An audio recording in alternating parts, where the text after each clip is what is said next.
Perkenalkan, saya dari kelompok 15 dengan Amadila Azhara, NIM 23561072. Perencanaan evaluasi program. Yang pertama ada pengertian perencanaan evaluasi program merupakan langkah paling awal yang harus dilakukan sebelum dimulainya sebuah kegiatan. Sebuah kegiatan harus dimulai dengan perencanaan yang baik. Seluruh tersebut dapat berjalan dengan lancar. Perencanaan adalah kegiatan merumuskan apa yang akan dilakukan di masa yang akan datang. Definisi evaluasi program yang cukup terkenal dikemukakan oleh Rob Taylor dalam Arikunto dan Jaber mengatakan bahwa evaluasi program adalah proses untuk mengetahui apakah tujuan pendidikan sudah dapat terrealisasikan. Masih dalam Arikunto dan Jaber, Kostek Supply mengemukakan bahwa evaluasi program adalah upaya menyediakan informasi untuk disampaikan kepada pengambil keputusan. Yang perencanaan evaluasi program, suatu program dapat dikatakan berhasil apabila direncanakan dengan baik. Program tersebut dalam beberapa aspek, diantaranya analisis kebutuhan, penjadwalan, penguasaan, pembiayaan, dan proposal.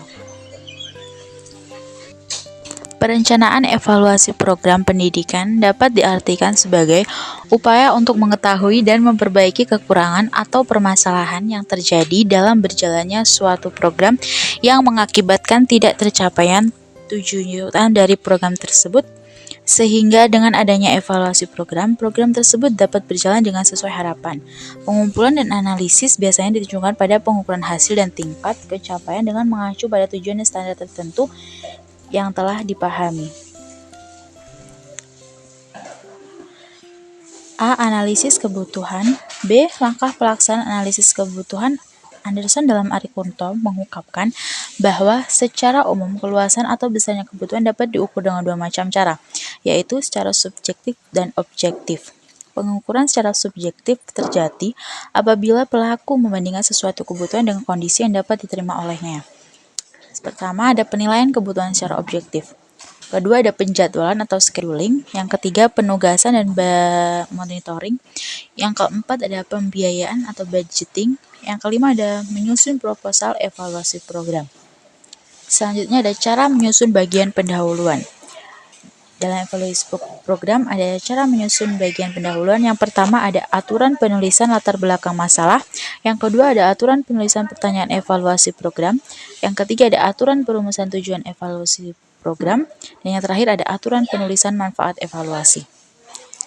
Yang B ada cara menuliskan bagian metode evaluasi program. Yang pertama ada penentuan responden atau sumber data. Yang kedua ada metode pengumpulan data. Yang ketiga penentuan instrumen pengumpul data. C ada model-model evaluasi program. Klasifikasi 6 model tersebut adalah yang pertama Goal Oriented Evaluation Model. Evaluasi dilakukan secara berkesinambungan dan kontinu yang bertujuan untuk menilai sejauh mana program telah tercapai. Yang kedua, Decision Oriented Evaluation Model. Evaluasi diorientasikan untuk memberikan masukan dan pertimbangan dalam pengambilan keputusan. 3. Transactional Evaluation Model.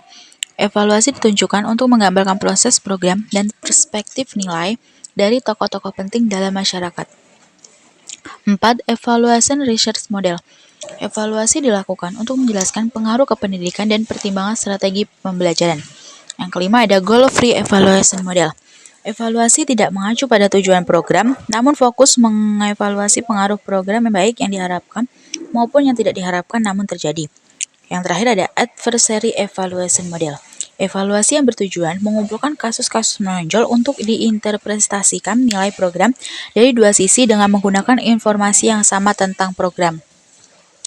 Yang D ada tujuan dan manfaat laporan evaluasi. Tujuan laporan evaluasi berhubungan langsung dengan tujuan pemakaiannya. Pada evaluasi formatif, tujuan utamanya yaitu untuk memperbaiki dan mengembangkan program dan laporannya. Fitzpatrick dan kawan-kawan 2004 menjelaskan tujuan laporan evaluasi program dapat dilihat dari dua perspektif, yaitu yang pertama, tujuan laporan evaluasi formatif berkaitan perbaikan dan pengembangan program dan laporannya. diserahkan kepada pihak pengguna program. Laporan evaluasi berisikan bagaimana program berfungsi dan perubahan-perubahan apa yang harus dilakukan untuk mencapai program. Yang kedua, ada tujuan laporan evaluasi sumatif adalah laporan evaluasi yang berisi informasi dan sampaikan kepada dan penilaian yang disampaikan kepada program. Laporan pihak-pihak ingin mengadopsi program. B. Pihak yang akan mengakomodir